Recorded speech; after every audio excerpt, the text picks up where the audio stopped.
Welcome to Editor Central Studio. Start by adding a Text Plus node and choosing a bold font. That'll help the scan lines stand out clearly. Jump into the Fusion page and head to the inspector. Under the Shading tab, enable Text Border.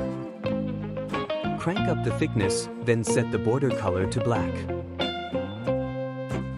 Now, drop in a Scanlines node. Adjust the line frequency to dial in the effect.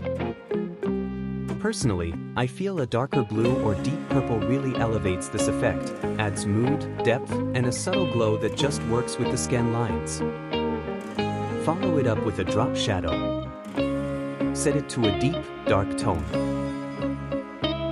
Finish it off with a glow node and tweak the settings to taste. For a retro vibe, you can add a vintage texture between the text and background.